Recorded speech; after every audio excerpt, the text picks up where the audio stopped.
পিতা আইনাল হক, গ্রাম তালাশ, ডাকঘর ধনবাড়ি, থানা দরবেজা টাঙ্গাইল। সবাই বসে, আমাদের আরো দাওয়াতি মেহমানগণ আছেন। আজকের বিশেষ মেহমান আহলুস সুন্নাত ওয়াল জামাতের মুখপাত্র, গবেষক আলেমে দ্বীন মুফতি দেলাওয়ার হোসেন দামাত বরকাতুহুম হুজুর আসবেন। আমরা কেউ উঠা বসা না করি। মুফতি নাসিরউদ্দিন দামাত বরকাতুহুম বয়ান করবেন, অতএব কেউ আমরা উঠা বসা না করি। 3 নম্বর হাফেজ নাইমুল হক, পিতা আইনাল হক, গ্রাম তালাশ। 4 নম্বর হাফেজ সাইফুজ্জামান, পিতা হারুনুর রশিদ, গ্রাম গনিপাড়া, ডাকঘর দেবনগর, থানা তেঁতুলিয়া, জেলা পঞ্চগড়। 5 নম্বর হাফেজ অনিকুল ইসলাম, পিতা জিন্নাত আলী, গ্রাম কালীগ্রাম, ডাক কিশোরপুর, থানা বাগা, জেলা ঢাকা।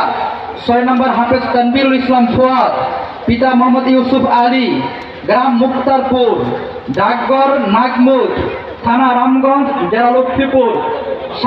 7 নম্বর হাফেজ তাওহিদ হাসান, পিতা আব্দুর রহমান, গ্রাম পারকুন্ডা, ডাক নেকমর্দ, থানা রানী শঙ্কল, জেলা ঠাকুরগাঁও।